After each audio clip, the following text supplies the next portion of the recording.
श्री गणेशाय नमः। श्री जानकी वल्लभ जते श्री रामचरितमानस कष्टम सोपान लंका कांड श्लोक। रामं कमारि सेव्यं भवभयहरणं कालमतेवसीहं योगीन्द्रं ज्ञानगम्यं गुणनिधिमञ्जितं निर्गुणं निर्विकारं मायातीतं सुरेशं खलवदरिनिरतं ब्रह्माविन्देदैकदेवं वन्दे कन्दावदातं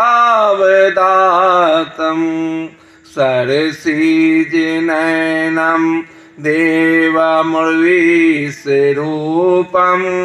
शङ्खेन्द्वावमतीवसुन्दरतनुं साधुं चर्माम्बरं कालव्यालकरालभूषन्धरं गङ्गाशशाङ्गप्रियं काशिशं कलिकलमशोकशमनं कल्याणकल्पद्रुमं नौमीड्यं गिरिजापतिं गुणनिधं कन्दर्पेऽहं शङ्करम्। यो ददाति सतां शम्भो कैवल्यमपि दुर्लभं खलानां दण्डकृतो असो शङ्करः सः संतनोतु मे। कामदेव के शत्रु शिव जी के सेव्य भव्य जन्म मृत्यु के भय को हरने वाले काल रूपी मत वाले हाथी के लिए सिंह के समान योगियों के स्वामी योगीश्वर ज्ञान के द्वारा जानने योग्य गुणों की निधि अजय निर्गुण निर्विकार माया से परे देवताओं के स्वामी दुष्टों के वध में तत्पर ब्रह्मांड बिंद के एकमात्र देवता रक्षक जल वाले मेघ के समान सुंदर श्याम कमल के से नेत्रे वाले पृथ्वीपति राजा के रूप में परमदेव श्री राम जी की मैं वंदना करता हूँ। शंख और चंद्रमा की सी कांति के अत्यंत सुंदर शरीर वाले व्याघ्र चर्म के वस्त्र वाले काल के समान अथवा काले रंग के भयानक सर्पों का भूषण धारण करने वाले गंगा और चंद्रमा के प्रेमी काशीपति कलयुग के पाप समूह का नाश करने वाले कल्याण के कल्पवृक्ष गुणों के निधान श्री कामदेव को भस्म करने वाले पार्वती पति वंदनीय श्री शंकर जी को मैं नमस्कार करता हूँ, जो सत्पुरुषों को अत्यंत दुर्लभ कैवल्य मुक्ति तक दे डालते हैं और जो दुष्टों को दंड देने वाले हैं। वे कल्याणकारी श्री शंभु मेरे कल्याण का विस्तार करे। लव निमेष परमाणु वर्ष युग और कल्प जिनके प्रचंड बाण है और काल जिनका धनुष है, हेमंत तुम श्री राम जी को क्यों नहीं भजता। समुद्र के वचन सुनकर प्रभु श्री राम जी ने मंत्रियों को बुलाकर ऐसा कहा, हम विलंब किस लिए हो रहा है, सेतु पुल तैयार करो जिसमें सेना उतरे। लवनी में परमाणु जुग रामा बरस कलप सर चांद सिया रामा भजस नमन ते राम को रामा कालु जासु को दंड सिया रामा सचिव बोली प्रभु अस कहु रामा सिंधु बचन सुनि राम सिया रामा काम करहु सोए तो उतरे कटुक रामा। अब विलम्ब के काम सिया रामा। जय सिया राम जय जय सिया राम। पार्वती पते हरे हरे जय जय श्री राम जय राम जय जय राम। पार्वती पते हरे हरे। जामवंत कर जोरी कह रामा। सुनहु भानुकुल की तुसिया रामा। नर चढ़ी भव सागर तरय रामा। नाथ नाम तब से तुसिया रामा। जय सिया राम जय जय सिया राम। पार्वती पते हरे हरे जय जय श्री राम जय जय राम। पार्वती पते हरे हरे। जामवंत ने हाथ जोड़कर कहा, हे सूर्य कुल की ध्वजा स्वरूप कीर्ति को बढ़ाने वाले श्री राम जी, सुनिए। हे नाथ, सबसे बड़ा सेतु तो आपका नाम ही है, जिस पर चढ़कर जिसका आश्रय लेकर मनुष्य संसार रूपी समुद्र से पार हो जाते हैं। फिर यह छोटा सा समुद्र पार करने में कितनी देर लगेगी। ऐसा सुनकर फिर पवन कुमार श्री हनुमान जी ने कहा, प्रभु का प्रताप भारी बड़बानर समुद्र की आग के समान है। इसने पहले ही समुद्र के जल को सोख लिया था, परंतु आपके शत्रुओं की स्त्रियों के आंसुओं की धारा से यह फिर भर गया और उसी से खारा भी हो गया। हनुमान जी की यह अत्युक्ति अलंकार पूर्ण युक्ति सुनकर वानर श्री रघुनाथ जी की ओर देखकर हर्षित हो गए।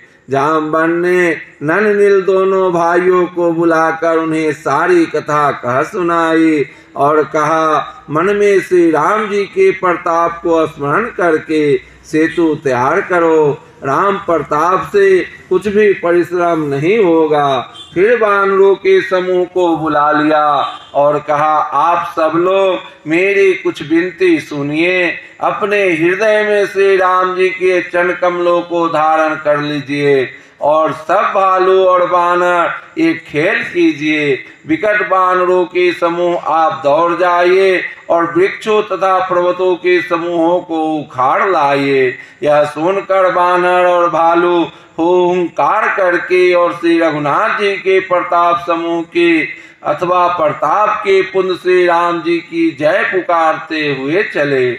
अति उतंग गिरि पादप राम।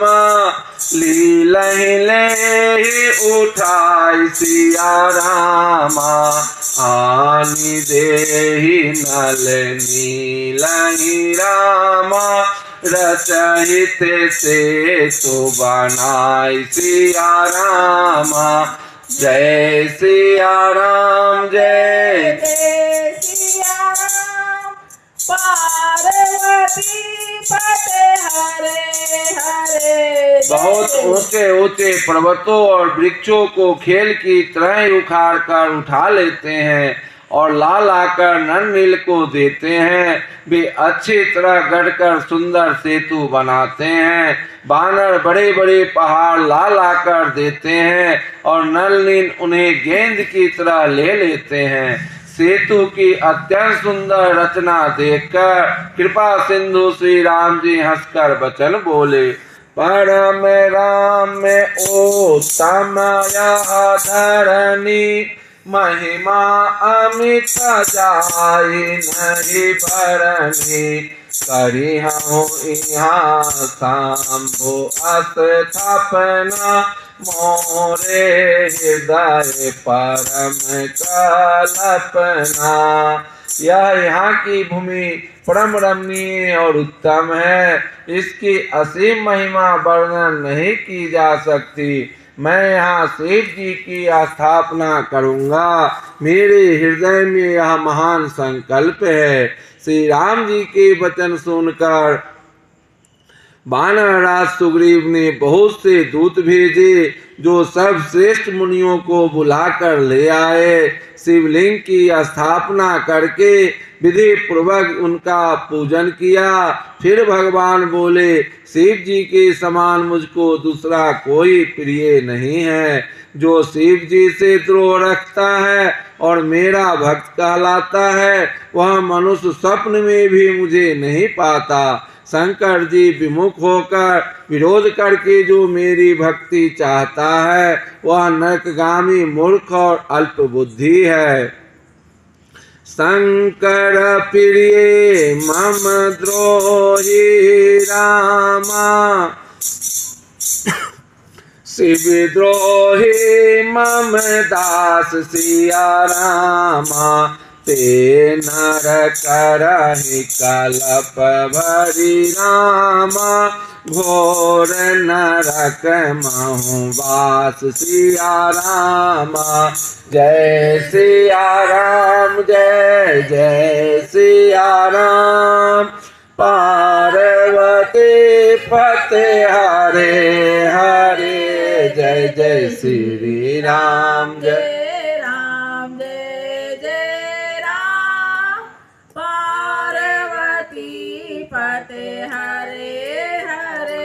जिनको शंकर जी प्रिय हैं, परंतु जो मेरे द्रोही हैं एवं जो शिव जी के द्रोही हैं और मेरे दास बनना चाहते हैं, वे मनुष्य कल्प भर घोर नरक में निवास करते हैं।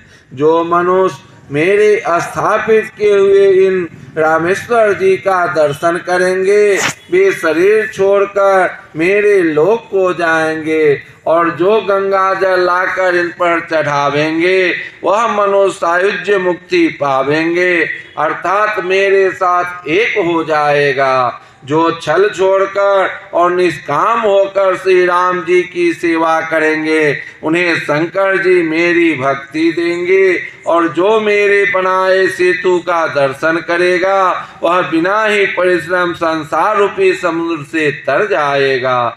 श्री राम जी के वचन सबके मन को अच्छे लगे। तदंतर वे श्रेष्ठ मुनि अपने अपने आश्रमों को लौट आए। शिव जी कहते हैं, हे पार्वती जी, श्री रघुनाथ जी की यह रीति है कि वे शरणागत पर सदा प्रीति करते हैं। चतुर नल और नील ने सेतु बांधा। श्री राम जी की कृपा से उनका यह उज्ज्वल यश सर्वत्र फैल गया। जो पत्थर आप डूबते हैं और दूसरे को डुबा देते हैं, वे ही जहाज के समान स्वयं तैरने वाले और दूसरों को पार ले जाने वाले हो गए। यह न तो समुद्र की महिमा वर्णन की गई, न पत्थरों का गुण है, और न बानरों की ही कोई करामत है। श्री रघुवीर प्रताप तेराम, सिंधु तरे पाषाण सिया रामा। ते मति मंद जी राम तजी रामा, भजहि जाई प्रभु आन सिया रामा। जय सिया राम, जय जय सिया राम। पार्वती पते हरे हरे। श्री रघुवीर जी के प्रताप से पत्थर भी समुद्र पर तैर गए। ऐसे श्री राम जी को छोड़कर जो किसी दूसरे स्वामी को जाकर भजते हैं, वे निश्चय ही मंद बुद्धि हैं। नल नील ने सेतु बांधकर उसे बहुत मजबूत बनाया। देखने पर वह कृपा निधान श्री राम जी के मन को बहुत ही अच्छा लगा। सेना चली जिसका कुछ वर्णन नहीं हो सकता। योद्धा वानरों के समुदाय गरज रहे हैं। कृपालु श्री रघुनाथ जी सेतु बंध के तट पर चढ़कर समुद्र का विस्तार देखने लगे। करुणा कंद करुणा के मूल प्रभु के दर्शन के लिए सब जलचरों के समूह प्रकट हो गए, जल के ऊपर निकल आए। बहुत तरह के मगर, नाग, घड़ियाल, मत्स्य और सर्प थे, जिनके 100-100 योजन के बहुत बड़े विशाल शरीर थे। कुछ ऐसे भी जंतु थे जो उनको भी खा जाए। किसी किसी के डर से तो वे भी डर रहे थे।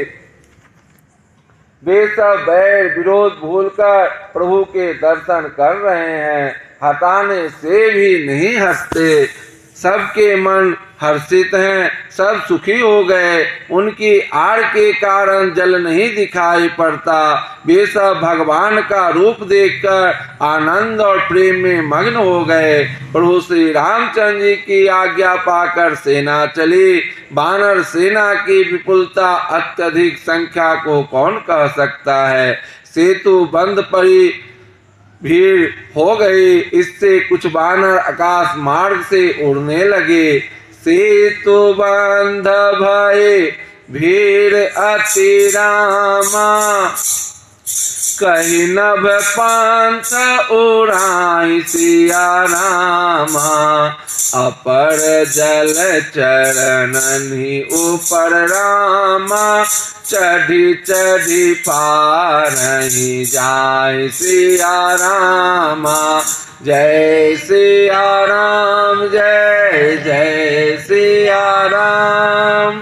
पार्वती पते हरे हरे, जय जय श्री राम, जय कितने जलचर जीवों पर चढ़ चढ़ कर पार जा रहे हैं। कृपाली श्री रघुनाथ जी तथा लक्ष्मण जी दोनों भाई ऐसा कौतुक देखकर हंसते हुए चले। श्री रघुवीर जी सेना सहित समुद्र के पार हो गए। वानरों और उनके सेनापतियों की भीड़ कहीं नहीं जा सकती। प्रभु ने समुद्र के पार डेरा डाला और सब वानरों को आज्ञा दी कि तुम जाकर सुंदर फल मूल खाओ। यह सुनते ही ऋक्ष वानर जहाँ तहाँ दौड़ पड़े। श्री राम जी के हित सेवा के लिए सब वृक्ष ऋतु समय की गति को छोड़कर फल उठे। वानर भालू मीठे मीठे फल खा रहे हैं, वृक्षों को हिला रहे हैं और पर्वतों के शिखरों को लंका की ओर फेंक रहे हैं। घूमते फिरते जहाँ कहीं किसी राक्षस को पा जाते हैं तो सब उसे घेर कर खूब नाच नचाते हैं और दांतों से उसके नाक कान काट कर प्रभु का सुयश कहकर अथवा कहलाकर तब उसे जाने देते हैं। जिन राक्षसों के नाक और कान काट डाले गए उन्होंने रावण से सब समाचार कहा। समुद्र पर सेतु का बांध जाना कानों से सुनते ही रावण घबराकर 10 मुखों से बोल उठा। वन निधि, नीरनिधि, जलधि, सिंधु, बारिश, तयोनिधि, कंपति, उदधि, पयोधि, नदीश को क्या सचमुच ही बांध लिया। बांधो बन निधि नीर निधि रामा, जलधि सिंधु बारिश सिया रामा। सत्य तयो निधि कामपति रामा, उदधि पायो दीनाधीश सिया रामा। जय सिया राम, जय जय सिया राम। पार्वती पते हरे हरे, जय जय श्री राम, जय राम जय जय राम। पार्वती पते हरे हरे। फिर अपनी व्याकुलता को समझकर ऊपर से हंसता हुआ भय को भुलाकर रावण महल को गया। जब मंदोदरी ने सुना कि प्रभु श्री राम जी आ गए हैं और उन्होंने खेल में ही समुद्र को बंधवा लिया है, तब वह हाथ पकड़कर पति को अपने महल में लाकर परम मनोहर वाणी बोली।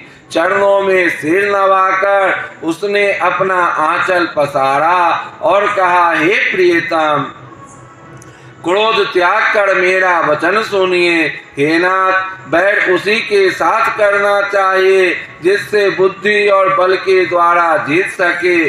आप में और श्री रघुनाथ जी में निश्चय ही कैसा अंतर है, जैसा जुगनू और सूर्य में। अति बल मधु कै तब जहि मारे, महावीर दिति सूत संहारे।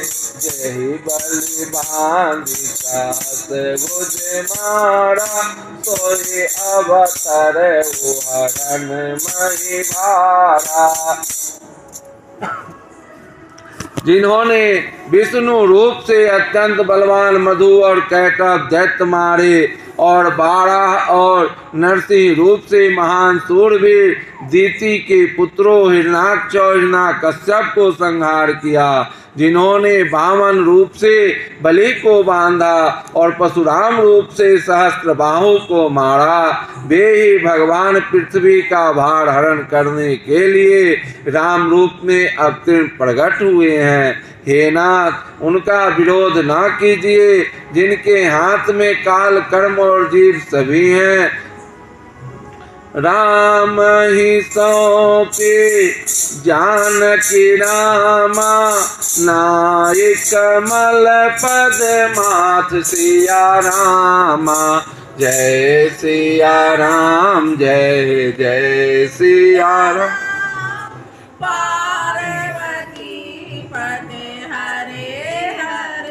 सुत कहूँ राज समर्पि बन रामा, जाय भजय रघुनाथ सिया रामा। जय सिया राम, जय जय सिया राम। पार्वती पते हरे हरे। श्री राम जी के चरण कमलों में सिर नवाकर उनके शरण में जाकर उनको जानकी जी सौंप दीजिए और आप पुत्र को राज देकर वन में जाकर श्री रघुनाथ जी का भजन कीजिए।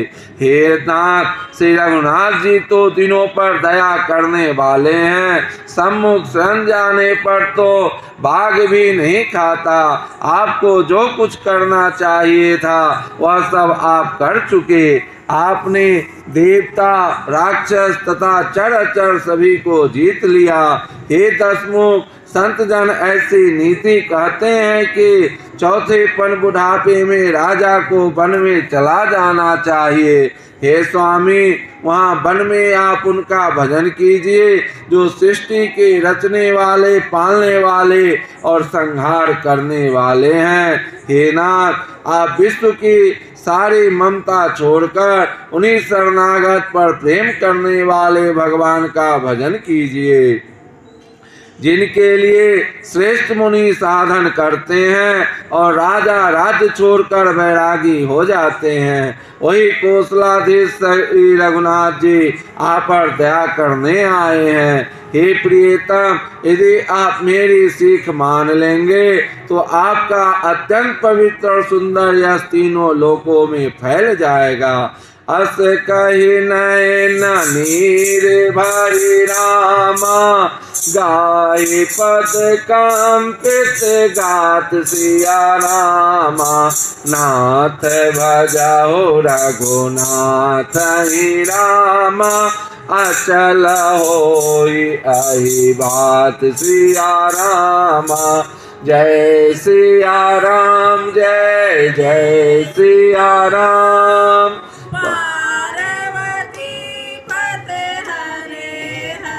ऐसा कहकर नेत्रों में करुणा का जल भरकर और पति के चरण पकड़कर कांपते हुए शरीर से मंदोदरी ने कहा, हे नाथ, श्री रघुनाथ जी का भजन कीजिए जिससे मेरा सुहाग अचल हो जाए।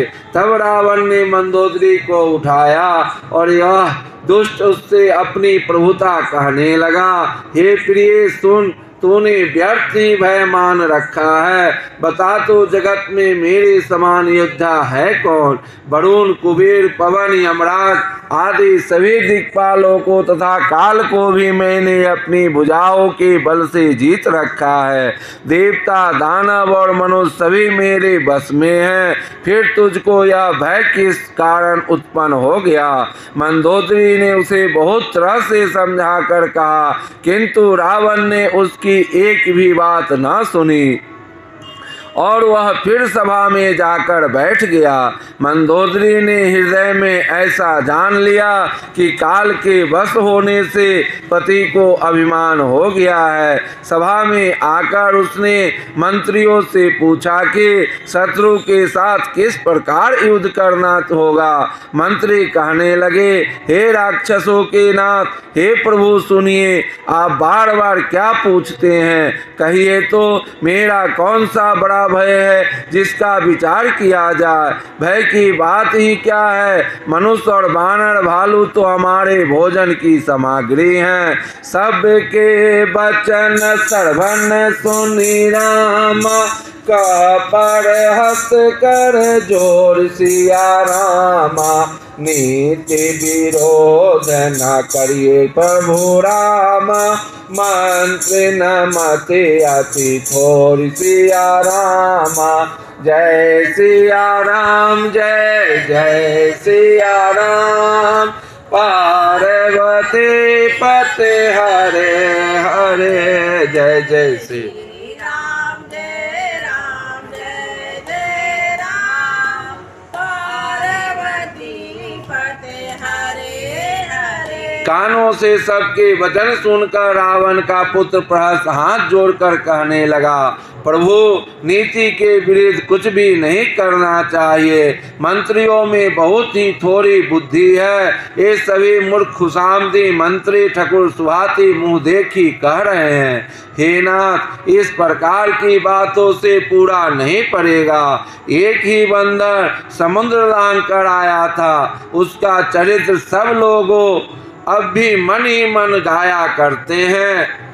उस समय तुम लोगों में से किसी को भी भूख न थी। बंदर तो तुम्हारे भोजन ही है, फिर नगर जलाते समय उसे पकड़कर क्यों नहीं खा लिया? इस मंत्रियों ने स्वामी आपकी ऐसी सम्मति सुनाई है जो सुनने में अच्छी है, पर जिससे आगे चलकर दुख पाना होगा। जिसने खेल ही खेल में समुद्र बंधा लिया और जो सेना सहित सुहेल पर्वत पर आ उतरा है। हे भाई, कहो वह मनुष्य है जिसे कहते हो कि हम खा लेंगे। सब गाल फुला फुला कर पागलों की तरह वचन कह रहे हो। हे तात, मेरे वचनों को बहुत आदर से बड़े गौर से सुनिए। मुझे मन में कार्य न समझ लीजिएगा।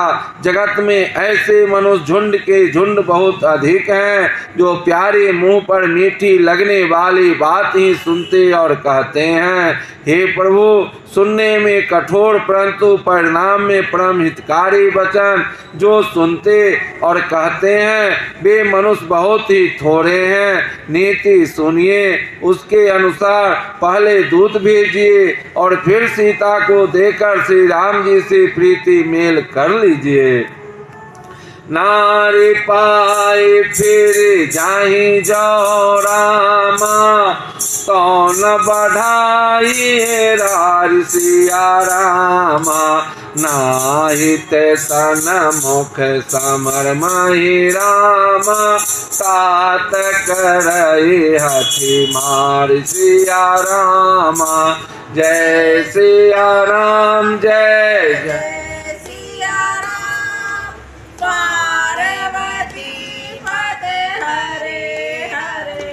यदि वे स्त्री पाकर लौट जाए तब तो व्यर्थ झगड़ा न बढ़ाइए, नहीं तो यदि न फिरे तो हे तात सम्मुख युद्ध भूमि में उनसे हठपूर्वक डटकर मार काट कीजिए।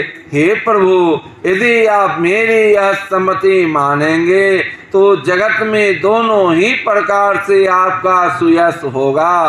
रावण ने गुस्से में भरकर पुत्र से कहा, अरे मूर्ख, तुझे ऐसी बुद्धि किसने सिखाई? अभी से हृदय में संदेह भय हो रहा है। हे पुत्र, तो बांस की जड़ में घमोये हुआ, तू मेरे वंश के अनुकूल या अनुरूप नहीं हुआ। पिता के अत्यंत घोर और कठोर वाणी सुनकर प्रहस्त एक कड़े वचन कहता हुआ घर को चला गया। इसकी सलाह आपको कैसे नहीं लगती, आप पर कैसे असर नहीं